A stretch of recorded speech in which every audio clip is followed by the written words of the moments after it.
look at that thing in the clouds. Is that real?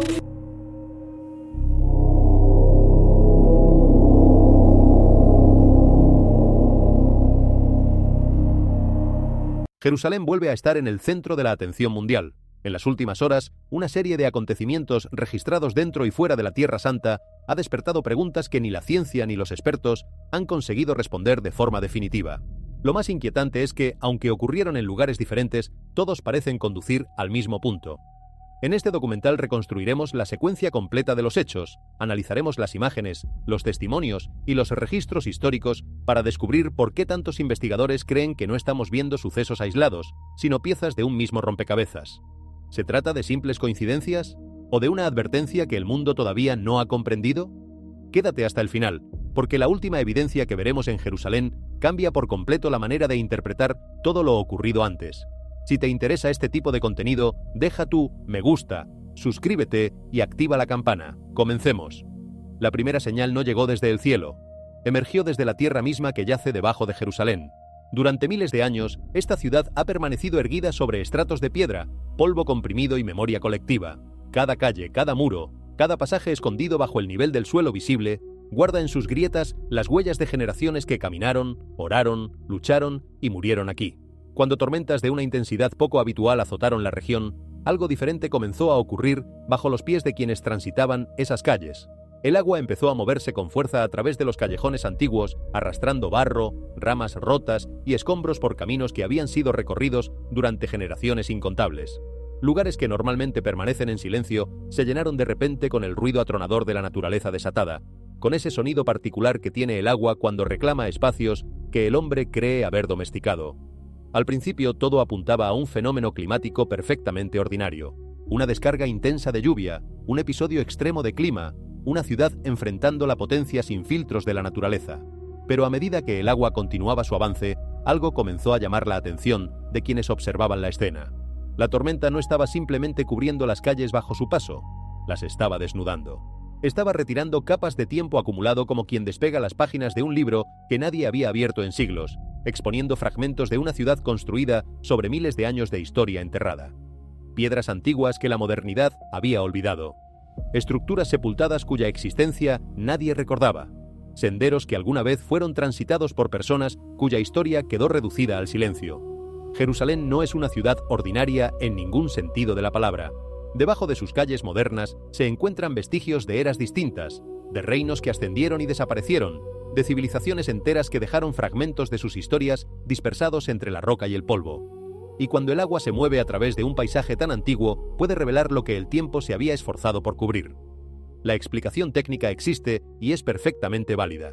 Las lluvias intensas pueden desbordar los sistemas de drenaje, especialmente en zonas con terrenos antiguos y complejos.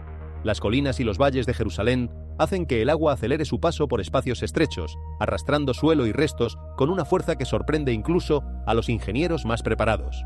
La naturaleza siempre ha moldeado y remoldeado la tierra con total indiferencia hacia lo que los seres humanos han construido sobre ella. La imagen de Jerusalén siendo vaciada por el agua es una que los arqueólogos conocen bien, aunque no siempre por las razones que los creyentes anticipan. Una de las paradojas del trabajo arqueológico en esta ciudad es que la misma riqueza histórica que la hace tan fascinante también la hace tan difícil de excavar. Debajo de casi cualquier metro cuadrado de suelo en el casco antiguo hay algo: huesos, fragmentos de cerámica, monedas, joyas, estructuras de piedra que pertenecen a periodos completamente diferentes, superpuestos uno sobre otro. Cavar hacia abajo en Jerusalén es como leer un libro en el que las páginas se han mezclado, y cada capa pertenece a un capítulo diferente de una historia que abarca 3000 años. Los arqueólogos que trabajan aquí con permiso oficial deben coordinar con múltiples autoridades, múltiples comunidades de fe y múltiples consideraciones legales y diplomáticas. Porque el suelo de Jerusalén no es un espacio neutral. Cada hallazgo potencialmente relevante para una tradición religiosa o una reclamación histórica se convierte inmediatamente en un dato político, además de arqueológico.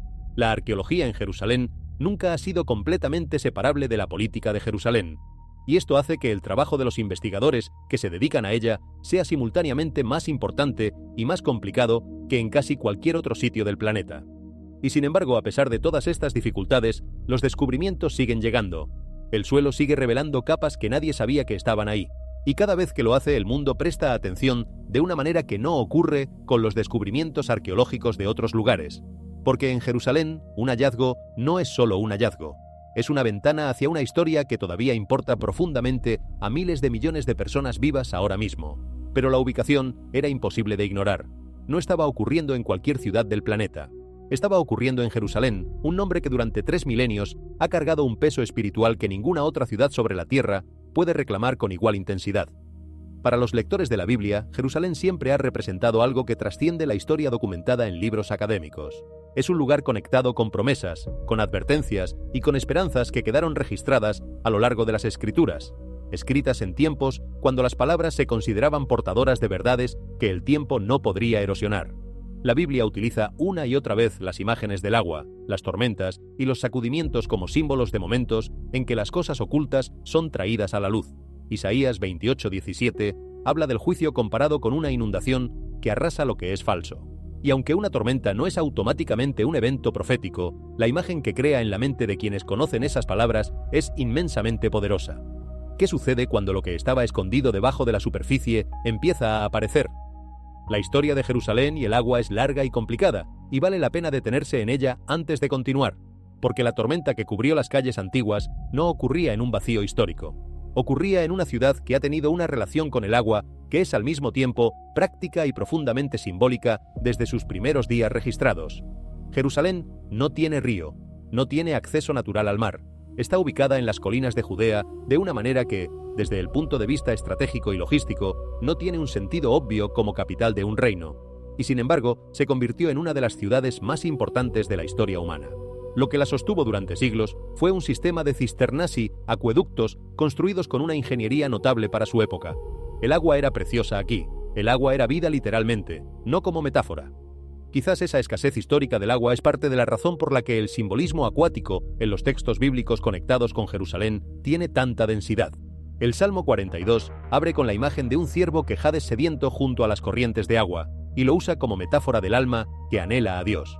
El libro de Ezequiel, en esa misma visión del templo que incluye la puerta oriental, también describe corrientes de agua que fluyen desde debajo del templo hacia el mar, haciendo dulces las aguas saladas y trayendo vida a todo donde lleguen. Zacarías 14, el pasaje que conecta al Señor con el Monte de los Olivos, también describe aguas vivas que fluirán desde Jerusalén, hacia el mar del este y hacia el mar del oeste. El agua que fluye de la ciudad santa, el agua que da vida, el agua que transforma lo muerto en vivo, aparece una y otra vez en las grandes visiones proféticas sobre el futuro de Jerusalén. Y cuando una tormenta trae agua a las calles de esta ciudad, cuando el agua corre por caminos de piedra que tienen miles de años, cuando descubre lo que estaba sepultado, algo en esa imagen resuena con toda esa historia, no de manera mecánica, no como si cada lluvia fuera el cumplimiento de una profecía específica, sino de manera poética, en el sentido más profundo de la palabra, como si la geografía física de esta ciudad estuviera continuamente en conversación con las imágenes que sus profetas usaron para hablar de lo que Dios tenía planeado. Pero la tormenta no era la única fuerza revelando las capas ocultas de Jerusalén. Mientras la gente observaba lo que la naturaleza había descubierto sobre la superficie, un grupo de arqueólogos estudiaba algo de dimensiones completamente opuestas, una pieza tan pequeña que podría pasar desapercibida entre el polvo de una excavación, tan insignificante a primera vista que muchos la habrían dejado pasar sin mirarla 2 veces, una pequeña joya fabricada en plomo. Pero en ambas caras de ese diminuto colgante había un símbolo que cargaba siglos enteros de significado, la menorá, el candelabro de 7 brazos que se convirtió en uno de los símbolos más reconocibles de toda la historia de Israel. Para muchas personas podría parecer nada más que un artefacto antiguo, un pequeño pedazo de metal de una época distante que los expertos guardarán en una vitrina de museo.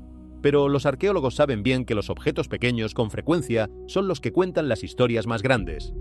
La historia no se preserva solamente dentro de edificios monumentales o ruinas famosas cuyas fotografías circulan en revistas de divulgación científica.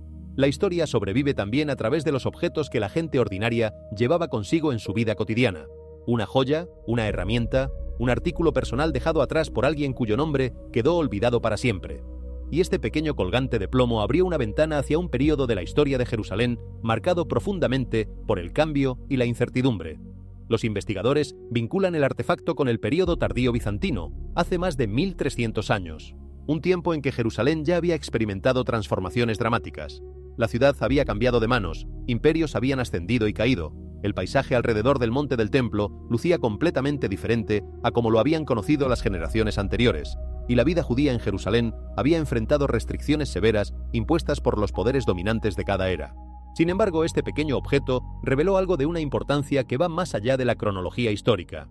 La conexión con Jerusalén no había desaparecido.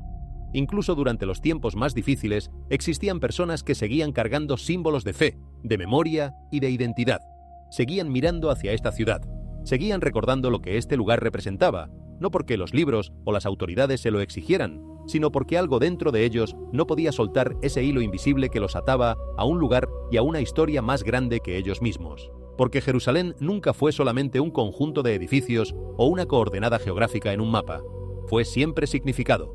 Fueron las historias transmitidas de generación en generación, en voz baja, cuando las circunstancias no permitían hablarlas en voz alta. Fue una conexión que continuó ardiendo incluso cuando las circunstancias se volvieron más oscuras que el horizonte. Y eso es lo que convierte a este descubrimiento en algo verdaderamente poderoso. Un objeto diminuto estaba mostrando algo mucho más grande, que la historia de Jerusalén no fue escrita únicamente por reyes, ejércitos e imperios, sino también por personas comunes que llevaban sus creencias grabadas en metal y las portaban cerca del corazón. Lo que hace al colgante de la menorá particularmente significativo no es solo lo que representa, sino también lo que implica sobre las personas que lo portaban. El período tardío bizantino, aquel al que los arqueólogos atribuyen este objeto, fue un tiempo de enorme presión y cambio para las comunidades judías en Jerusalén. El Imperio bizantino, profundamente cristiano en su orientación religiosa oficial, había implementado políticas que a veces limitaban severamente la práctica y la expresión pública de la fe judía. La presencia de la menorá en la vida cotidiana de las personas en ese periodo no era un gesto neutral. Era una afirmación de identidad en condiciones en que esa identidad no siempre era bienvenida. Pensemos en eso por un momento. Una persona que decide llevar colgando de su cuello un símbolo de su fe en tiempos en que ese símbolo podría identificarla como miembro de una minoría objeto de restricciones. Esa persona no estaba simplemente cumpliendo una costumbre, estaba haciendo una declaración. Era la declaración silenciosa de que su identidad, su memoria, su conexión con una historia y una promesa más grandes que las circunstancias del momento importaban más que la comodidad de la conformidad, que había cosas que valían la pena cargarse en el cuerpo incluso cuando los tiempos hacían que ese peso fuera complicado. Esta es una historia que resuena profundamente con lo que creyentes de múltiples tradiciones conocen de su propia experiencia. La fe que se mantiene bajo presión, la identidad que se preserva a pesar de los intentos de erosionarla, la memoria que se transmite en silencio cuando no puede transmitirse en público. Y lo que los arqueólogos descubrieron en ese colgante de plomo no fue solamente un artefacto. Fue el testimonio de que ese tipo de fidelidad silenciosa existió aquí, en este suelo, hace más de 13 siglos. Y ese testimonio, preservado por accidente en el metal y recuperado por la casualidad de la lluvia y el trabajo paciente de los investigadores, habla con una elocuencia que ningún libro de historia puede reemplazar del todo. La menorá como símbolo tiene también una historia que merece recordarse brevemente aquí. Fue el objeto central del tabernáculo en el desierto, el candelabro de 7 brazos que debía mantenerse encendido continuamente en el lugar sagrado. Según el texto del Éxodo, Moisés recibió instrucciones muy específicas sobre cómo debía ser fabricado. Debía ser de oro puro. Sus brazos debían tener una forma determinada. Sus flores y cálices debían seguir un diseño preciso. No era un objeto dejado a la creatividad del artesano. Era una instrucción divina hecha objeto, y ardía en el tabernáculo y luego en el templo como señal de la presencia de Dios en medio de su pueblo. Cuando el segundo templo fue destruido por los romanos en el año 70 de la era común, la menorá fue llevada a Roma como botín de guerra. El arco de Tito, que todavía puede verse en Roma, la representa tallada en piedra, cargada por los soldados romanos como trofeo de su victoria. Ese arco es uno de los documentos arqueológicos más significativos de toda la historia del judaísmo. Muestra con claridad brutal lo que significó para el pueblo judío la destrucción del templo y la deportación de sus símbolos más sagrados. Y sin embargo, la menorá sobrevivió como símbolo en el corazón y en la memoria de las comunidades judías de la diáspora, transmitida de generación en generación. Tallada en paredes de sinagogas, dibujada en manuscritos, colgada como joya al cuello de personas comunes que llevaban en ese símbolo toda la memoria de lo que había sido y la esperanza de lo que volvería a ser. El colgante encontrado en Jerusalén es uno de esos eslabones en esa cadena, un pequeño pedazo de plomo que conecta el candelabro de oro del tabernáculo con la memoria de millones de personas que siguen viendo en ese símbolo tanto la historia de su pueblo como la esperanza de su restauración, y que fue encontrado precisamente en Jerusalén, la ciudad a la que ese símbolo siempre ha apuntado, añade a su descubrimiento una resonancia particular que la arqueología sola no puede explicar del todo. Mientras los arqueólogos estudiaban lo que la Tierra revelaba sobre el pasado, la atención de miles de personas comenzó a desplazarse desde el suelo hacia el cielo nocturno. Una imagen extraña capturada durante la noche empezó a circular por las redes y a generar una oleada de preguntas que nadie sabía cómo responder con certeza. A primera vista parecía no ser más que una formación de nubes moviéndose por la oscuridad. Algo ordinario, algo temporal, algo que el viento borraría en minutos. Pero al mirar con más atención, muchas personas notaron una forma escondida dentro de las nubes, una silueta que parecía asemejarse a una figura humana, y detrás de ella una extensión inusual que algunos describieron como alas extendiéndose a través del cielo nocturno de Jerusalén. La imagen fue breve, apareció por apenas un momento antes de que el viento la disolviera y el cielo volviera a ser simplemente cielo. Pero a veces una sola imagen es capaz de abrir 1000 preguntas que dormían cerradas. Para muchos espectadores, la forma les recordó instantáneamente algo familiar en las Escrituras: un mensajero celestial, una figura vigilando la ciudad antigua, un recordatorio de los incontables pasajes bíblicos donde los ángeles aparecen durante momentos decisivos de la historia. Pero la explicación científica también existe y merece ser considerada con honestidad. Las nubes cambian constantemente. La luz, las condiciones climáticas, los ángulos de la cámara y la tendencia profunda del cerebro humano a reconocer patrones familiares pueden transformar formas completamente ordinarias en imágenes que se sienten cargadas de significado. Los científicos llaman a este fenómeno paridolia, la tendencia de la mente humana a ver formas reconocibles en patrones aleatorios, una cara en las nubes, una figura en las sombras, una silueta conocida apareciendo en algo que no tiene ningún diseño intencionado. La cautela es importante y nunca debería abandonarse cuando se habla de estas cosas. No toda imagen inusual en el cielo es un mensaje sobrenatural. La historia de la interpretación religiosa está llena de momentos en que el entusiasmo por las señales superó a la prudencia necesaria para evaluarlas bien, y ese desequilibrio produjo decepciones que dañaron la fe de quienes habían depositado en ellas expectativas que el texto nunca prometió. Pero la cautela tampoco puede convertirse en un escepticismo tan radical que deje al alma sin nada que contemplar. El equilibrio, difícil de mantener, sigue siendo el camino más honesto. Pero la razón por la que esta imagen particular capturó tanta atención no fue solamente por su forma misteriosa, fue por el lugar donde apareció: Jerusalén. Una ciudad donde generaciones enteras han mirado hacia arriba y se han preguntado con genuina urgencia sobre el cielo, la profecía y el futuro que las Escrituras dicen que está por venir. La conexión entre el cielo y Jerusalén en la tradición bíblica es algo que merecería un tratamiento mucho más extenso del que este video puede ofrecer. Pero vale señalar que la Biblia tiene una larga historia de apariciones celestes asociadas con esta ciudad. Cuando Salomón terminó la construcción del templo y oró en su inauguración, el fuego cayó del cielo y consumió el holocausto. Cuando Elías, en un contexto diferente, oró sobre el altar empapado en agua, el fuego de Dios cayó y consumió todo. La teofanía, la aparición de Dios o de sus mensajeros en el espacio físico observable, es un tema que recorre las Escrituras con una frecuencia que ningún lector atento puede ignorar. No se trata de irrupciones caprichosas, sino de momentos en que el cielo, según el texto, se hace de alguna manera visible en la tierra. El libro de Daniel, escrito en gran parte desde la perspectiva del exilio en Babilonia, pero con la mirada puesta en Jerusalén, contiene visiones celestes de una densidad que ha ocupado a intérpretes durante milenios. El Apocalipsis de Juan culmina con la visión de una nueva Jerusalén que desciende del cielo como una novia adornada para su esposo.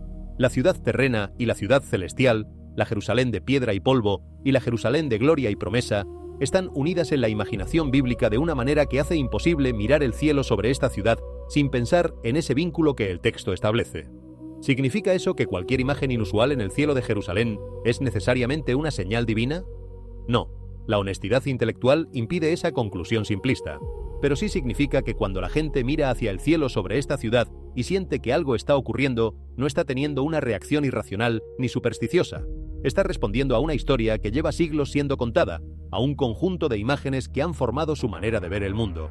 Y esa respuesta, esa capacidad de ver el cielo con ojos que buscan más que vapor y corrientes de aire, es en sí misma una forma de fe que merece ser tomada en serio. A lo largo de las Escrituras, los ángeles aparecen con frecuencia en momentos de transición histórica. Anuncian promesas que parecen imposibles de cumplir. Entregan advertencias a quienes tienen oídos para escuchar. Traen mensajes durante tiempos en que la gente necesita comprender algo más grande que su propia realidad inmediata. En el libro de Lucas, un ángel aparece para anunciar el nacimiento de Jesús. En el Apocalipsis, los ángeles están conectados con eventos que revelan el desarrollo completo del plan divino sobre la historia humana.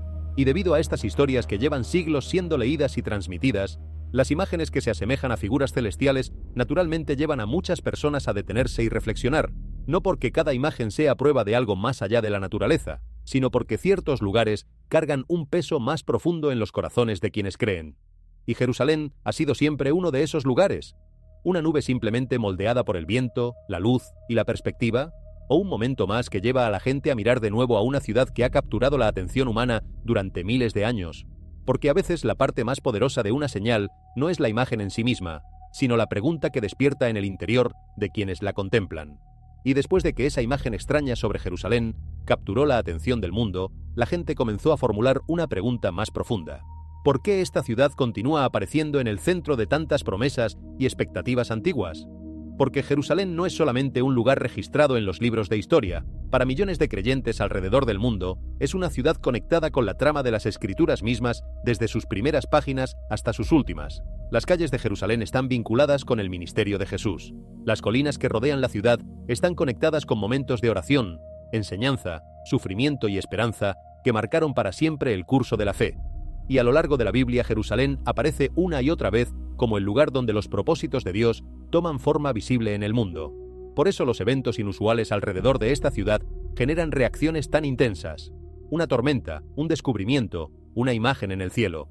Cada uno puede tener su explicación natural, pero para muchos lectores de la Biblia, estos momentos se convierten en recordatorios de palabras antiguas que han sido estudiadas y debatidas por generaciones enteras. En Mateo 24, Jesús habló de tiempos difíciles, guerras, terremotos y momentos que llevarían a la gente a estar alerta. En Lucas 21 habló de señales en los cielos y en la tierra, llamando a sus seguidores a permanecer vigilantes. Pero el propósito de estos pasajes nunca fue alentar el miedo ni paralizar a la gente ante la incertidumbre. Fue un llamado a la conciencia espiritual, un recordatorio firme de que la humanidad no debe distraerse tanto con las cosas temporales de este mundo que olvide lo que verdaderamente importa y lo que verdaderamente permanece. El discurso que Jesús pronunció en el Monte de los Olivos, registrado principalmente en Mateo 24, Marcos 13 y Lucas 21, es uno de los textos más estudiados y debatidos de todo el Nuevo Testamento.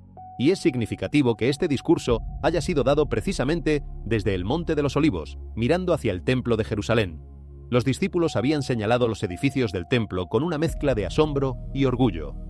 Jesús respondió con palabras que los dejaron sin aliento. No quedará aquí piedra sobre piedra que no sea derribada. Esa predicción, que se cumplió en el año 70 cuando los romanos destruyeron el templo, impulsó a los discípulos a hacer la pregunta que se convirtió en el punto de partida de todo el discurso. ¿Cuándo sucederá esto? ¿Y cuál será la señal de tu venida y del fin del mundo? Es una pregunta que resonará en todos los que leen ese texto con honestidad, porque es la pregunta que todos querríamos hacer si tuviéramos la oportunidad. ¿Cuándo? ¿Cómo lo sabremos? ¿Qué debemos buscar? Y la respuesta de Jesús es, en ciertos aspectos, sorprendente. No da una fecha, no ofrece un calendario preciso. Lo que da es una lista de condiciones y actitudes que deben caracterizar a sus seguidores mientras esperan. Primero les advierte contra el engaño.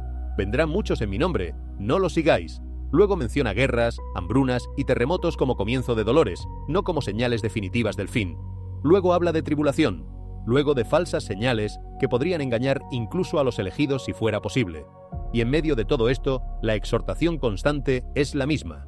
Estad alertas, perseverad hasta el fin. Lo que resulta notable de este discurso es la combinación entre descripción de eventos futuros y llamado a la postura espiritual presente. Jesús no separa los dos.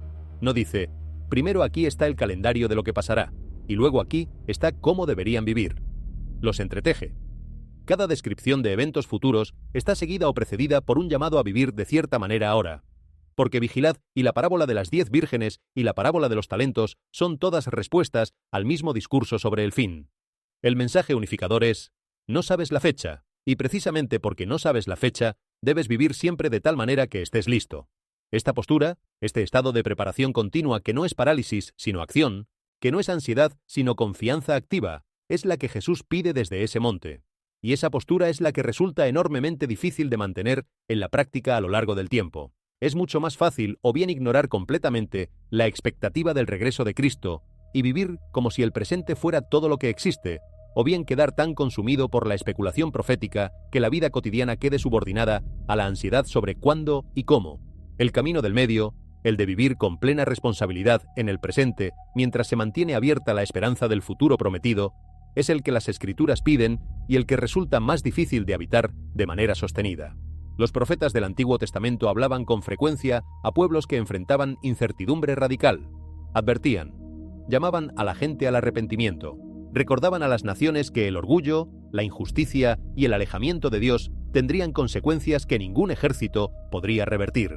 Pero también llevaban un mensaje de esperanza, la declaración de que Dios seguía trabajando incluso cuando las circunstancias parecían imposibles de remontar. Y esta es la razón por la que Jerusalén continúa fascinando al mundo con una intensidad que no disminuye con el paso de los siglos. Porque esta ciudad representa más que piedras antiguas y disputas geopolíticas. Representa preguntas que la humanidad ha cargado durante miles de años. ¿Hacia dónde se dirige la historia? ¿Qué significa el plan de Dios para el mundo real en que vivimos? ¿Cómo deberían vivir las personas cuando el mundo se siente incierto y las certezas de ayer se convierten en las dudas de hoy? Algunos ven los eventos recientes alrededor de Jerusalén como simples coincidencias que la mente humana conecta de forma artificial. Otros los ven como recordatorios de temas bíblicos que han sido escritos y reescritos por generaciones.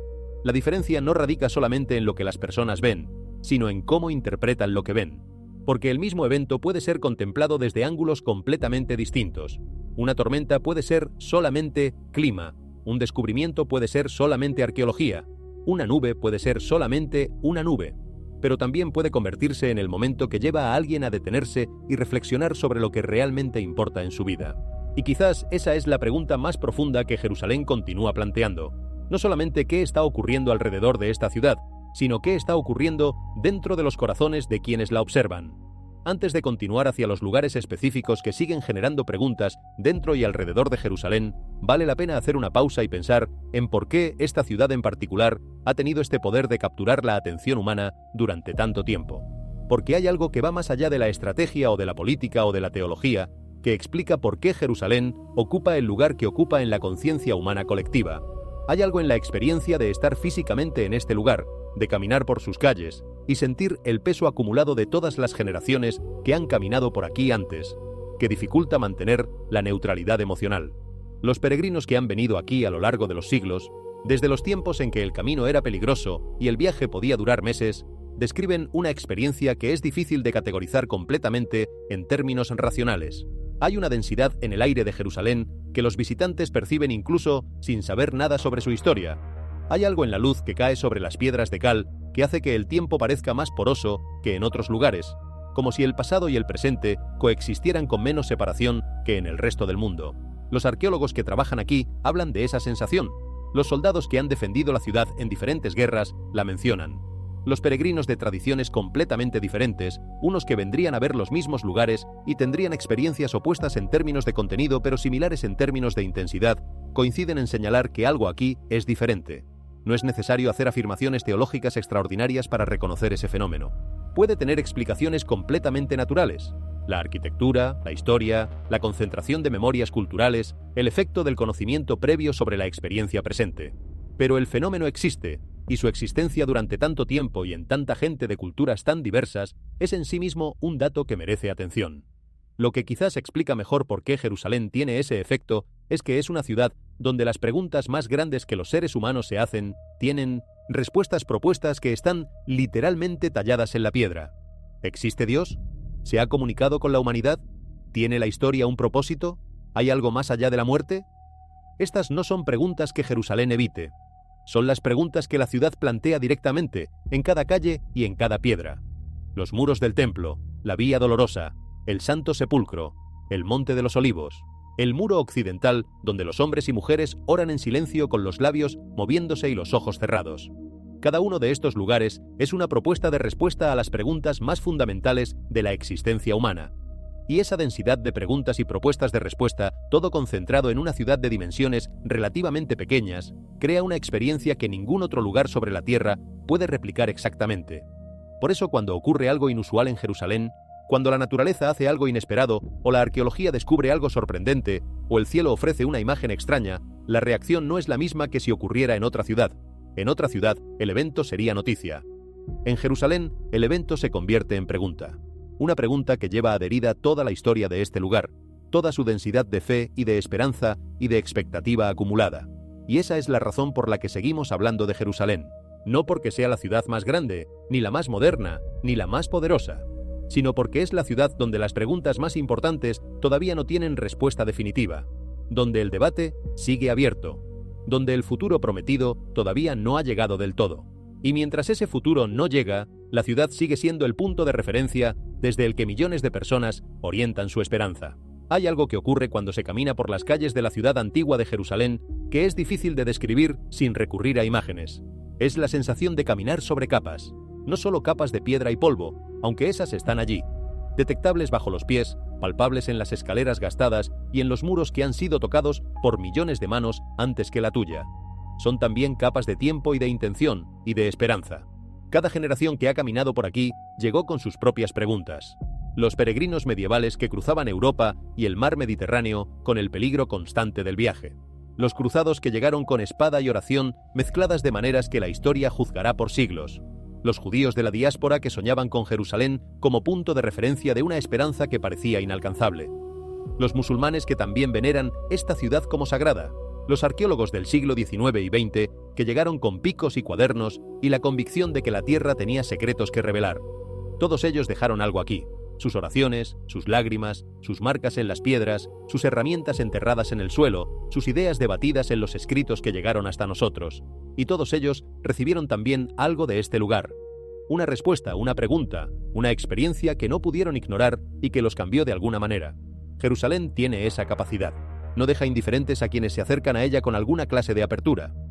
La complejidad del presente de esta ciudad, con todo su peso político y sus conflictos sobre quién tiene derecho a qué y cómo debe ser gobernada, es real y no puede simplificarse sin falsificarla. Hay personas que viven aquí, que nacieron aquí, que pertenecen a comunidades que han estado aquí durante siglos y cuya vida diaria está marcada por tensiones que los visitantes de paso no pueden ver completamente desde fuera. Esa complejidad merece respeto. La fe en la importancia profética de Jerusalén no puede ser usada como excusa para ignorar el sufrimiento real de personas reales que viven en esta tierra. Si hay algo que las tradiciones bíblicas comparten transversalmente, es la afirmación de que la justicia para los vulnerables y la paz para quienes sufren son mandatos de Dios que no pueden ser suspendidos en nombre de la expectativa profética. Y al mismo tiempo, la expectativa espiritual que rodea a esta ciudad tampoco puede ser reducida a un simple producto de la política. La fe de millones de personas que miran hacia Jerusalén con esperanza genuina no es solamente un fenómeno sociológico. Es el fruto de siglos de lecturas, meditaciones y experiencias que han formado convicciones profundas sobre la naturaleza de la historia y de Dios.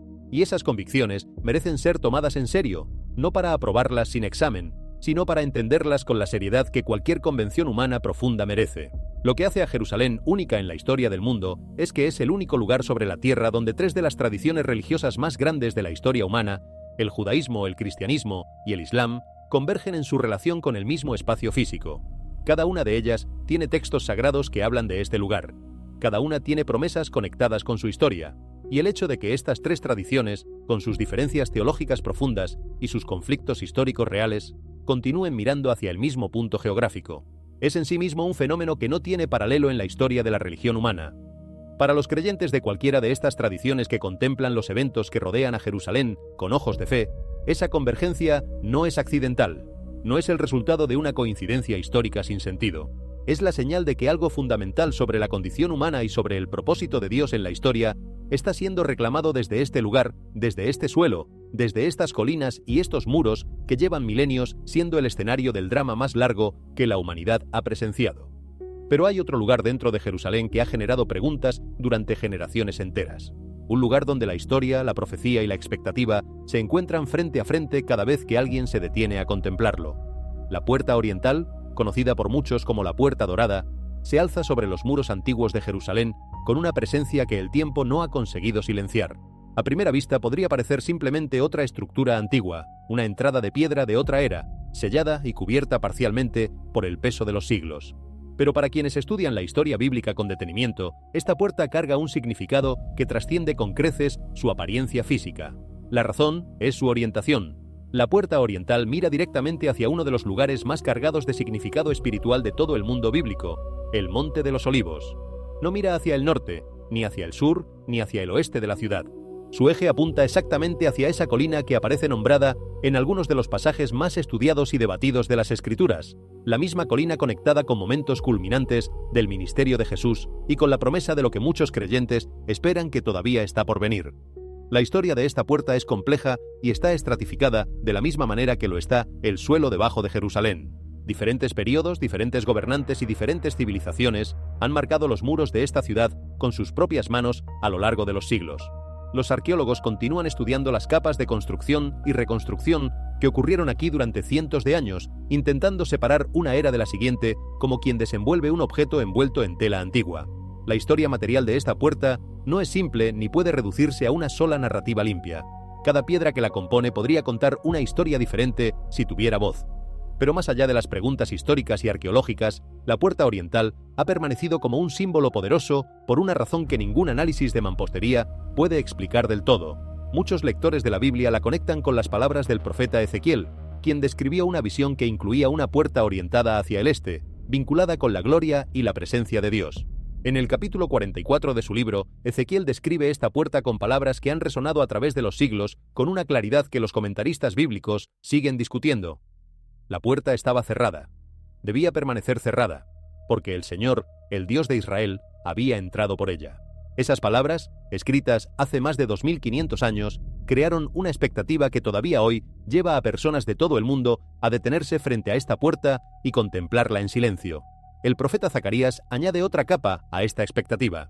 En el capítulo 14 de su libro, describe al Señor de pie sobre el Monte de los Olivos, esa misma colina hacia la que apunta la puerta oriental. Para muchos creyentes, la conexión geográfica entre estas dos referencias no es una coincidencia textual, es una señal que el texto mismo dibuja con precisión deliberada. Una puerta que mira hacia una colina, que mira hacia una ciudad, que mira hacia el futuro que Dios tiene prometido. La puerta ha estado cerrada durante siglos.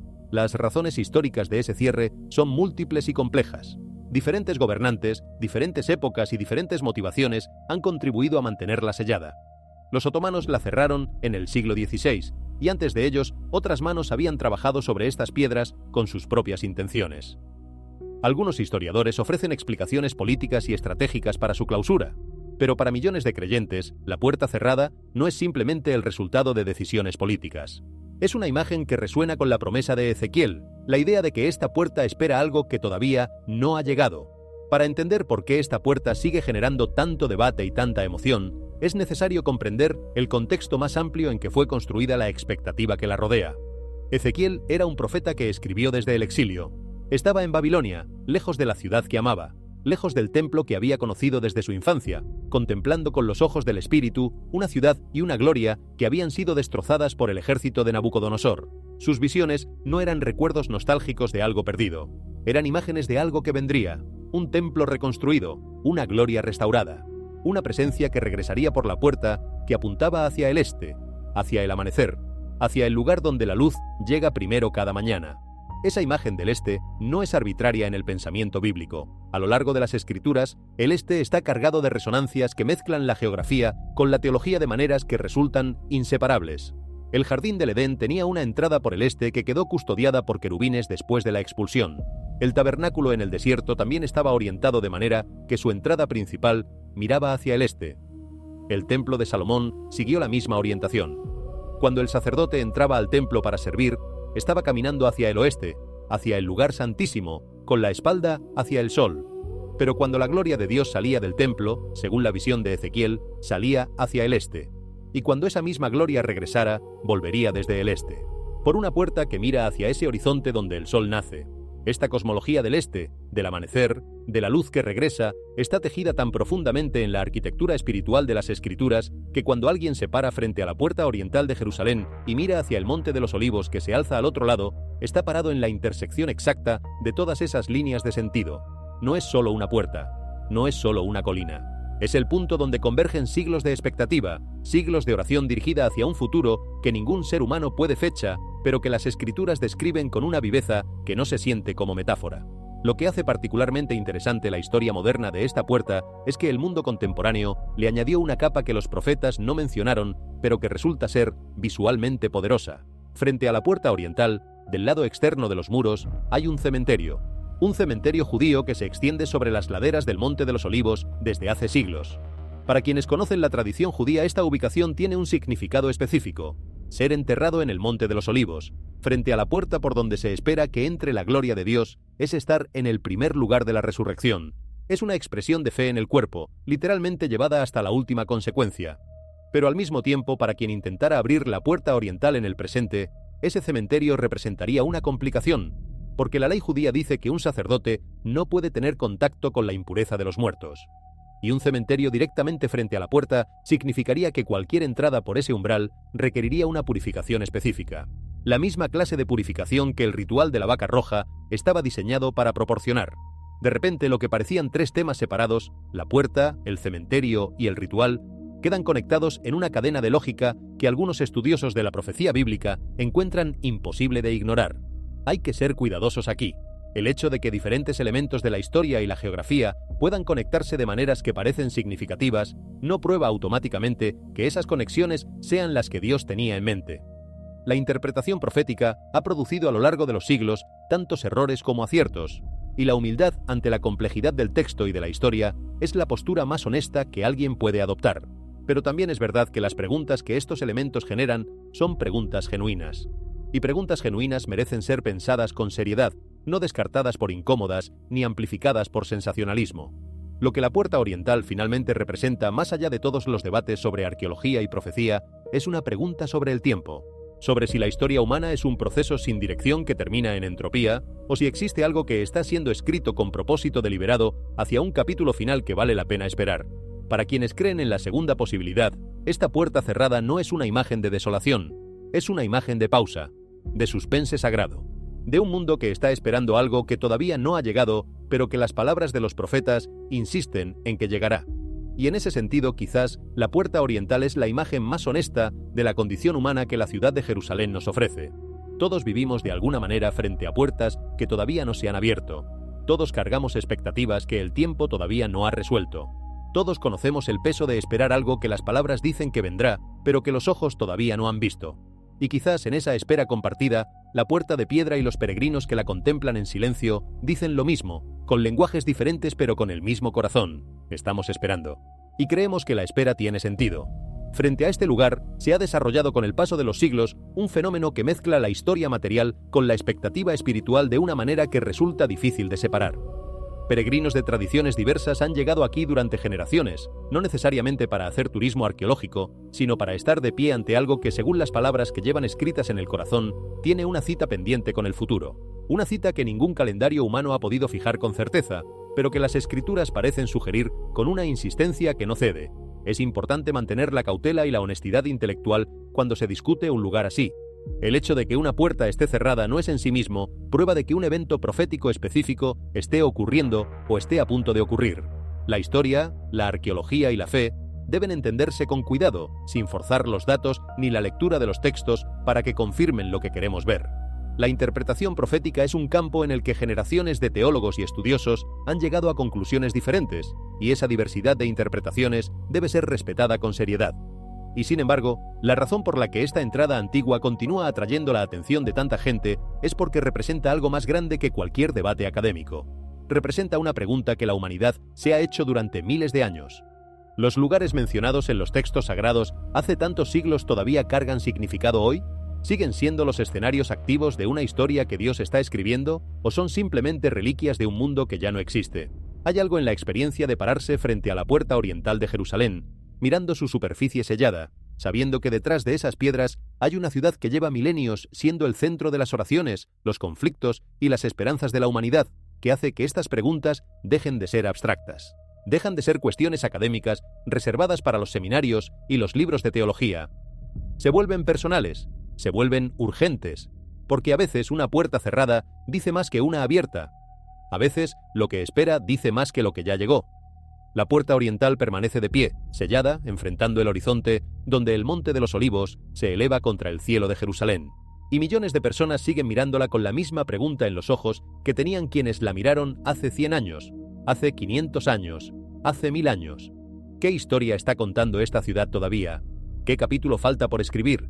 ¿Y cuándo será que esa puerta vuelva a abrirse? Porque si la puerta oriental mira hacia el Monte de los Olivos, entonces para entender la puerta hay que entender la montaña. Y el Monte de los Olivos es una historia que merece toda la atención que le hemos negado al apresurarnos por los titulares del presente. Imagina una colina que domina Jerusalén desde el este, desde donde la ciudad puede verse extendida debajo de ti con el monte del templo al frente, como si la geografía misma hubiera sido diseñada para crear un punto de contemplación desde el que toda la historia de este lugar se puede leer de una sola mirada. Desde esa elevación, los muros de la ciudad antigua parecen tan cercanos que podrías creer que alcanzarías a tocarlos si extendieras la mano. Y detrás de ellos, si la luz del atardecer cae de la manera correcta, las piedras brillan con ese color dorado que convirtió a Jerusalén en ciudad de oro en la memoria colectiva de la humanidad.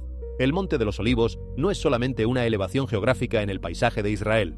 Es un lugar donde el pasado y el futuro se encuentran de una manera que pocas geografías del mundo pueden reclamar. Generaciones de personas lo han visitado no como turistas, sino como peregrinos, cargando en sus corazones preguntas que las guías de viaje no saben responder. ¿Qué ocurrió aquí? ¿Qué va a ocurrir aquí? ¿Y qué significa para mí el hecho de estar parado en este lugar ahora? Los evangelios ubican en este monte algunos de los momentos más densos del ministerio de Jesús. Fue aquí donde enseñó a sus discípulos sobre los tiempos por venir, usando palabras que han sido leídas, releídas e interpretadas durante 20 siglos sin que el debate sobre su significado se haya agotado. Fue desde este monte que Jesús observó Jerusalén y lloró por ella, en uno de los momentos más humanos y más profundamente teológicos de todos los evangelios. Una ciudad llena de historia sagrada, una ciudad que iba a sufrir, una ciudad que amaba. Esas lágrimas cayeron sobre el suelo de este monte hace 2000 años y todavía se sienten en las páginas que las registraron. Pero antes de hablar de lo que sucedió en la cima de este monte, hay que detenerse en lo que ocurrió a sus pies. El jardín de Getsemaní, ubicado en la ladera baja del Monte de los Olivos, es el lugar donde Jesús oró la noche antes de su arresto. Ese jardín es mencionado en los evangelios como el escenario de uno de los momentos de mayor peso emocional y espiritual de toda la historia del Nuevo Testamento.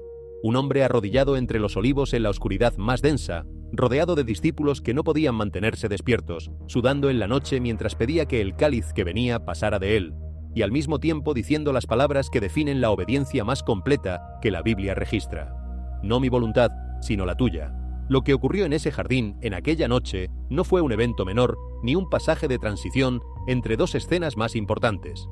Fue el punto exacto donde la humanidad de Jesús y su misión divina se encontraron frente a frente, y la misión ganó. No por fuerza, sino por entrega voluntaria, que es la forma más difícil de ganar cualquier cosa y la más poderosa. Los 3 discípulos que Jesús llevó consigo al jardín, Pedro, Santiago y Juan, se quedaron dormidos mientras él oraba.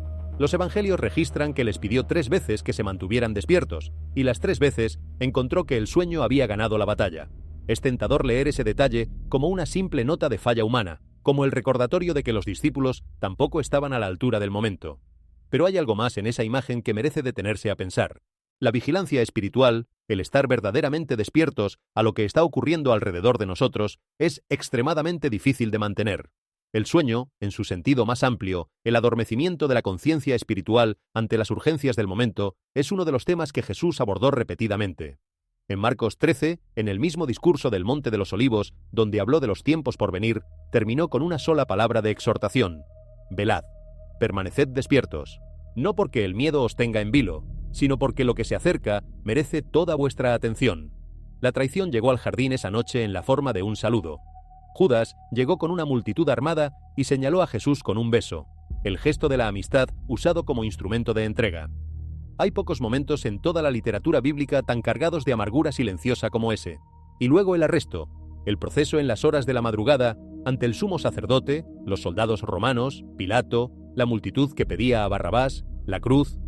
Todo comenzó en ese jardín al pie del Monte de los Olivos, donde un hombre oró en la oscuridad y decidió entregar su voluntad. Y luego desde ese mismo monte, pero desde su cumbre, algo ocurrió que los evangelios registran como el final de la presencia física de Jesús entre sus discípulos. Lucas 24 y el libro de los Hechos describen la ascensión, el momento en que Jesús fue llevado al cielo desde el Monte de los Olivos mientras sus seguidores miraban hacia arriba. Y los ángeles que estaban presentes hicieron la pregunta que convirtió esa despedida en promesa. ¿Por qué estáis mirando al cielo? Este mismo Jesús que ha sido llevado de vosotros al cielo, así vendrá como le habéis visto ir. Vendrá de la misma manera. Y el lugar al que volvió la vista de todos los que lo amaban en ese momento fue el Monte de los Olivos.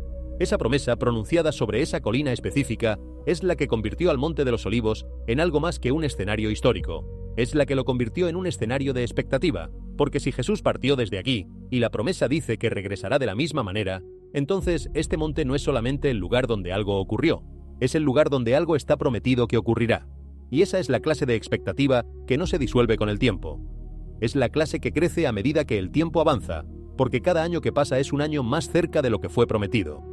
Lo que hace al Monte de los Olivos especialmente poderoso como símbolo no es solo la densidad de eventos que ocurrieron aquí, es la manera en que esos eventos forman una historia coherente que va desde el llanto de Jesús mirando la ciudad hasta la oración en el jardín, desde la oración en el jardín hasta la traición y el arresto, desde el arresto hasta la muerte y la resurrección, y desde la resurrección hasta la ascensión y la promesa del regreso.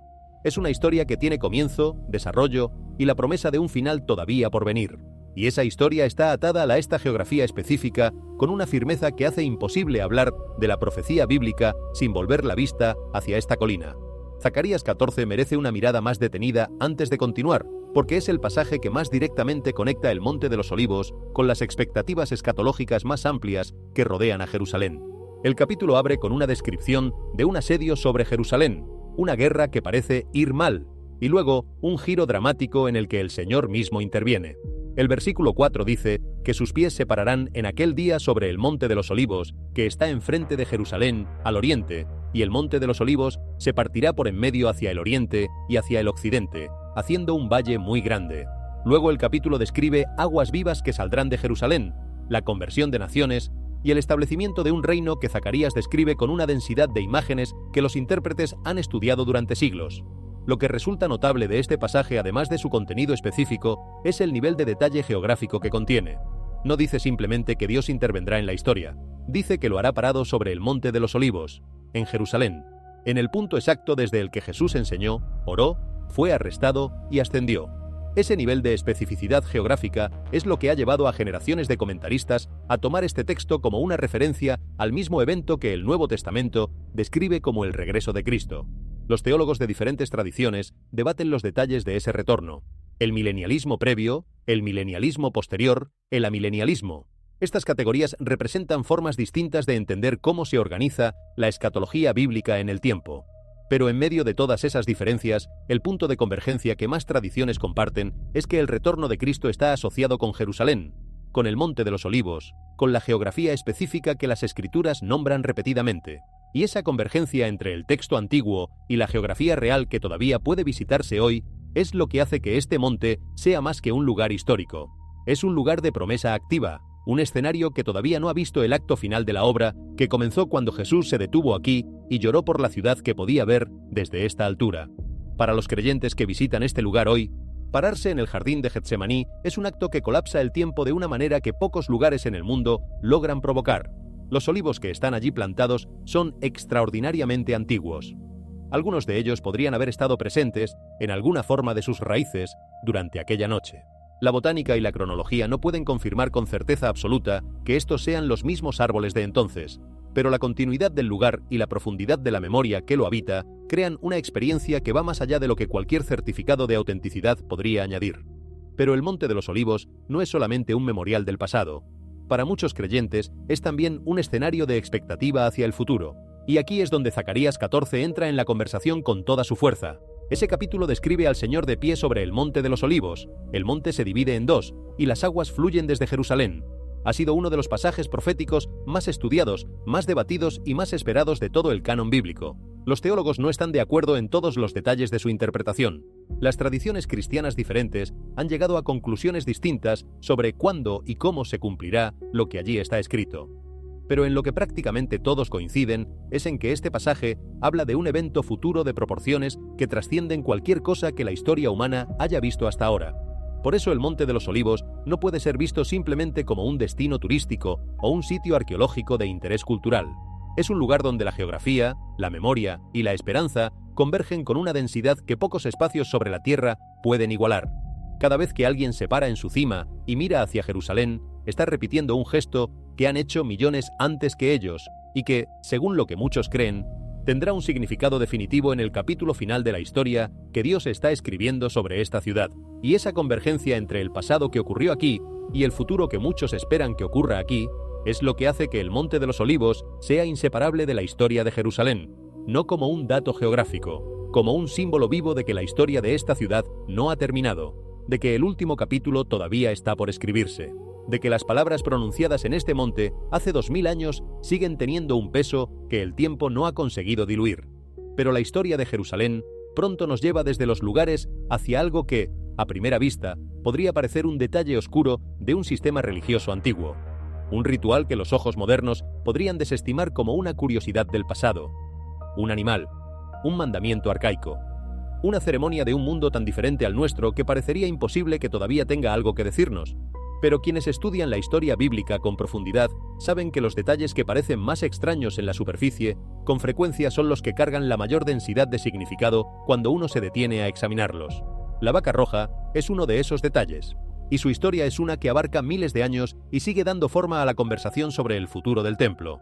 El mandamiento aparece en el libro de Números, capítulo 19, con una especificidad que no deja lugar a ambigüedades. Una vaca roja, completamente rojiza, sin ningún defecto visible, sin mancha de ningún color diferente, sin que jamás hubiera llevado un yugo sobre su cuello. El nivel de exigencia de este requisito era tal que los textos rabínicos posteriores debatirían durante siglos exactamente cuántos pelos de un color diferente hacían que un animal dejara de ser apta para el ritual. Los criterios no eran vagos ni estaban abiertos a la interpretación individual. Eran precisos hasta un grado que, para los ojos modernos, acostumbrados a la medicina y la genética, resulta casi sorprendente. Un animal así no aparecía fácilmente. Y eso era parte del punto. Una vez identificado el animal que cumplía con todos los requisitos, era sacrificado y quemado completamente fuera del campamento, en un lugar específico, siguiendo un procedimiento detallado que involucraba agua, madera de cedro, hisopo y escarlata. Las cenizas resultantes se guardaban y se mezclaban con agua para crear lo que las escrituras llaman agua de purificación. Esta mezcla tenía un propósito muy específico: purificar a quienes habían tenido contacto con la muerte. Porque en la cosmovisión de la antigua Israel, el contacto con la muerte creaba una impureza ritual que impedía a la persona participar en la adoración en el templo. No era solamente una cuestión de higiene física, era una cuestión de santidad, de la posibilidad de acercarse a lo sagrado sin traer consigo la contaminación de lo corruptible. El paradojo más famoso de este ritual es que las cenizas de la vaca roja purificaban a quien las necesitaba, pero contaminaban a quienes las preparaban. El sacerdote que llevaba a cabo el sacrificio quedaba él mismo impuro hasta la noche. Los que llevaban las cenizas quedaban impuros hasta la noche. Era como si el propio acto de crear el medio de purificación transfiriera algo de la impureza que iba a eliminar. Este aspecto del ritual fascinó a los sabios judíos durante siglos. Se convirtió en uno de los ejemplos clásicos de lo que la tradición rabínica llama una ley que está más allá de la comprensión humana, un decreto divino que simplemente se obedece sin que la razón alcance a agotar su significado. Lo que hace que este ritual antiguo capture tanta atención en el mundo contemporáneo no es solamente su complejidad o su paradoja interna, es su conexión con una pregunta que muchos creyentes llevan en el corazón: la posibilidad de que el templo de Jerusalén sea reconstruido en el futuro. Para quienes estudian la profecía bíblica desde ciertas tradiciones, la reconstrucción del templo es un evento que figura en el paisaje de los tiempos finales. Y si el templo fuera a reconstruirse, entonces muchos de los rituales descritos en la Torá serían necesarios nuevamente, incluyendo la purificación de quienes van a servir y adorar en él, incluyendo la necesidad de contar con cenizas de una vaca roja sin defecto. El monte del templo es hoy uno de los lugares más cargados de tensión religiosa y política de todo el planeta. Es un espacio donde diferentes comunidades de fe adjudican significados profundos y en ocasiones incompatibles, donde la historia, la religión y la geopolítica global se intersectan diariamente, donde cualquier cambio en el statu quo puede tener consecuencias que se sienten a miles de kilómetros de distancia. Precisamente por eso, cualquier conversación que toque las tradiciones antiguas relacionadas con el templo genera reacciones intensas y complejas en múltiples direcciones simultáneamente. Algunos ven el renovado interés en estas tradiciones como una señal irrefutable de que el mundo bíblico y el mundo actual están convergiendo hacia un punto de encuentro que las escrituras describieron hace milenios. Otros lo ven como un movimiento religioso que empuja peligrosamente hacia un conflicto de consecuencias imprevisibles. Otros más simplemente lo interpretan como la continuación natural de una tradición cultural que nunca se interrumpió del todo, mantenida viva durante siglos por comunidades que se negaron a dejar que el tiempo borrara estas memorias rituales. Y hay quienes encuentran en estos debates un recordatorio de lo viva que está la pregunta sobre el significado de Jerusalén para el futuro de la humanidad. La cautela, aquí también, es indispensable. El hecho de que un animal que parezca cumplir los criterios del ritual exista en algún lugar del mundo no es en sí mismo prueba de que estemos en las vísperas de ningún evento específico. La historia profética está llena de momentos en que personas convencidas de estar ante el umbral de un gran acontecimiento se encontraron con que el tiempo seguía avanzando más allá de sus expectativas. La humildad ante los tiempos que nadie conoce con certeza no es debilidad espiritual, es fidelidad a lo que las propias escrituras enseñan sobre los límites del conocimiento humano. Para entender más profundamente por qué este ritual específico tiene tanta resonancia en los tiempos actuales, es útil considerar lo que la tradición rabínica dice sobre la historia de las vacas rojas que se han sacrificado desde los tiempos de Moisés. Según algunas fuentes talmúdicas, solamente se sacrificaron 9 vacas rojas en la historia completa de Israel, desde Moisés hasta la destrucción del segundo templo. 9 animales en más de 1000 años de historia. La escasez no era accidental, era parte de la teología del ritual. Un animal tan específico, tan libre de imperfección, no aparecía fácilmente. Y cuando aparecía, el momento era considerado extraordinario. Los textos rabínicos que discuten este tema añaden que la 10ª vaca roja será sacrificada en la era mesiánica. Esa afirmación, preservada en fuentes antiguas y todavía estudiada hoy, es la que convierte cualquier vaca roja que parezca cumplir los requisitos bíblicos en un objeto de interés intenso para quienes interpretan la historia a través del lente de la expectativa mesiánica. Lo que esto significa en términos prácticos es que para ciertos grupos, dentro del judaísmo y también dentro del mundo cristiano evangélico, la aparición de una vaca que parezca cumplir con los criterios de Números 19 no es una curiosidad agrícola. Es una señal de que algo podría estar acercándose. Es un punto de referencia en un mapa de expectativas que se dibujó hace siglos. Y esa interpretación, independientemente de lo que uno piense sobre su validez teológica, genera una respuesta emocional y espiritual muy real en millones de personas alrededor del mundo. El ritual en sí mismo tiene una estructura que los estudiosos del simbolismo bíblico han comparado repetidamente con otros elementos del sistema sacrificial de Israel. El hecho de que la vaca deba ser llevada fuera del campamento para ser quemada recuerda la práctica del chivo expiatorio que era enviado al desierto el día de la expiación. Y también recuerda algo que el libro de Hebreos conecta explícitamente con la muerte de Jesús fuera de los muros de Jerusalén. En Hebreos 13, 11, 12, el autor hace esa conexión directamente. Igual que los cuerpos de los animales cuya sangre es llevada al santuario son quemados fuera del campamento, también Jesús sufrió fuera de la puerta de la ciudad para santificar al pueblo con su propia sangre. El simbolismo del fuera, del espacio al margen del centro sagrado donde ocurre la purificación, es un hilo que corre a través de múltiples capas del texto bíblico y conecta el Antiguo Testamento con el Nuevo, de maneras que los lectores más atentos han señalado durante siglos. Hay también algo profundamente humano en la lógica del ritual que merece ser reconocido. La idea de que el contacto con la muerte deja una marca en nosotros, que existe algo en la pérdida y la corrupción que no puede simplemente ignorarse o dejarse atrás sin algún acto de reconocimiento y purificación, no es solamente una convención religiosa de una cultura antigua. Es una intuición que aparece en formas distintas en prácticamente todas las culturas humanas. Los rituales funerarios, los períodos de duelo, las ceremonias de purificación que siguen a la muerte en tradiciones de todo el mundo, hablan de esa misma percepción básica, que la muerte es una presencia que necesita ser reconocida, nombrada y de alguna manera procesada antes de que la vida pueda continuar con plenitud. La vaca roja era la manera en que Israel daba forma concreta a esa intuición universal. No era superstición, era teología encarnada en un animal específico, en agua específica, en un ritual específico que afirmaba: la muerte es real, la impureza que trae es real, y Dios ha provisto el camino para que esa impureza sea limpiada. La santidad no es una cuestión de ignorar la muerte, es una cuestión de pasar a través del reconocimiento de ella hacia la restauración de la plenitud de vida que Dios quiere para su pueblo. Y en ese sentido más profundo, el debate sobre la vaca roja en el siglo XXI no es simplemente sobre si un evento profético específico está cerca.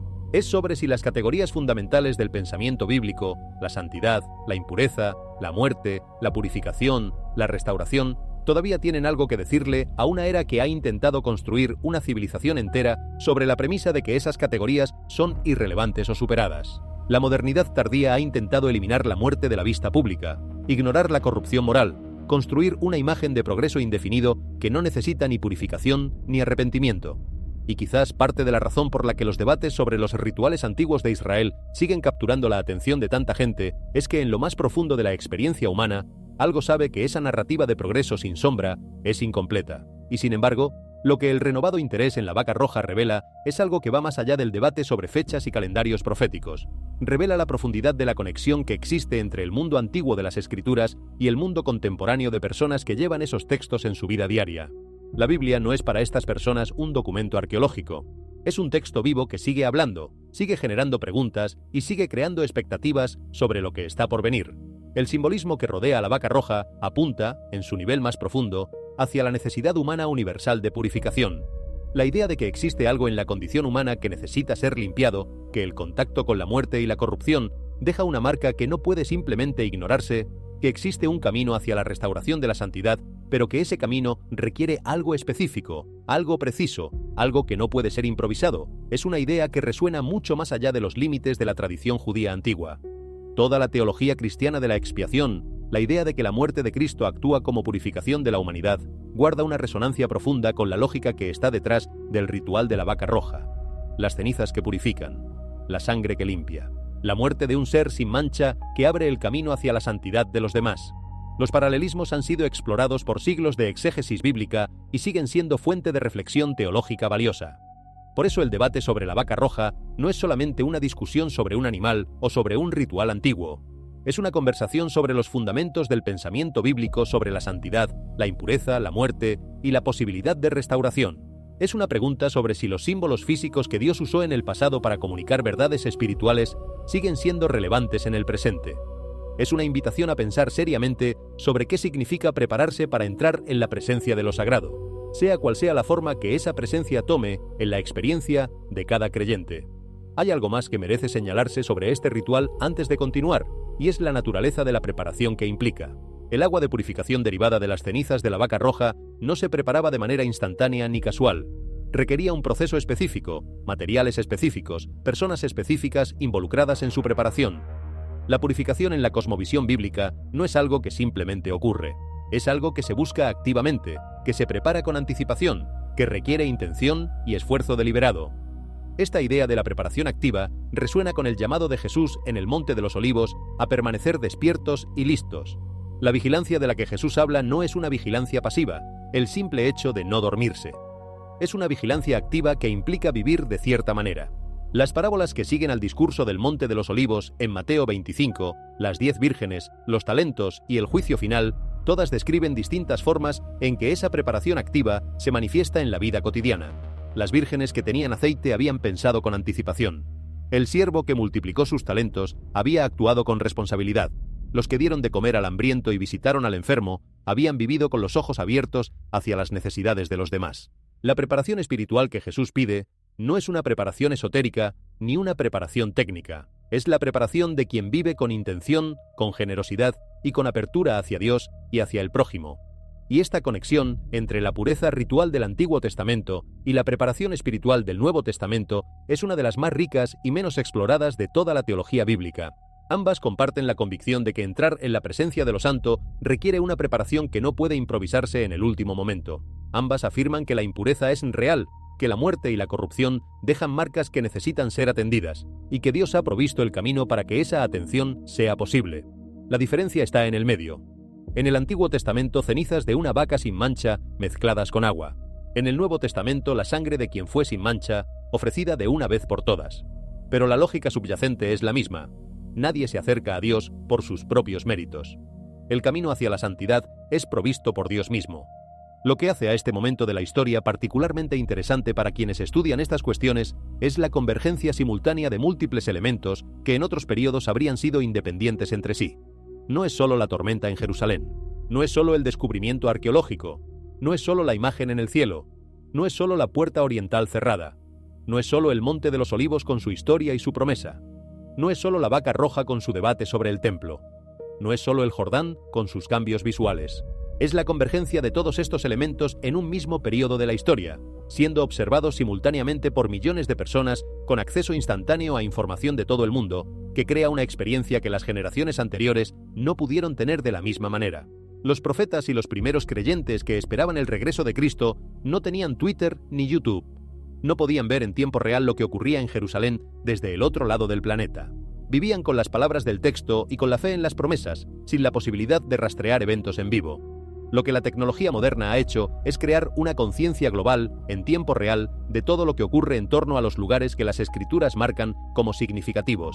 Y esa conciencia global, esa posibilidad de que millones de personas en simultáneo estén mirando las mismas imágenes y haciéndose las mismas preguntas, es algo genuinamente nuevo en la historia humana. No es la primera vez que personas de buena fe han visto en los eventos de su tiempo señales del fin cercano. La historia está llena de esos momentos. Y en cada uno de ellos, la mayor virtud que se podía tener era la de mantener la fe sin perder la cabeza, la de esperar con paciencia sin caer en el pánico, la de seguir viviendo con fidelidad cotidiana mientras la expectativa del futuro prometido seguía siendo parte del horizonte. Esa virtud, la de la esperanza paciente y genuinamente activa a la vez, es exactamente lo que las escrituras piden de quienes leen estas señales y se preguntan qué significan para sus propias vidas.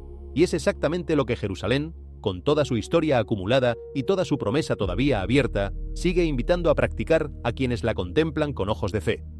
El apóstol Pablo, escribiendo desde una prisión romana hacia el final de su vida, capturó esta tensión con una claridad que 2 milenios no han podido opacar. En su carta a los filipenses, escrita en circunstancias que deberían haberlo llenado de desesperación, escribió: «He aprendido a contentarme en cualquier situación. Sé vivir en la pobreza y sé vivir en la abundancia». Esa combinación de paz interior y flexibilidad ante las circunstancias externas, de fe que no depende del resultado visible inmediato, es el corazón de lo que significa vivir con esperanza bíblica en tiempos inciertos. No la certeza de que todo saldrá bien según nuestras definiciones de bien, sino la confianza de que Dios es fiel, de que su propósito no puede ser frustrado y de que ese propósito incluye a cada persona que lo busca con sinceridad. Y eso es lo que Jerusalén, con todos sus eventos actuales y toda su historia acumulada, continúa señalando.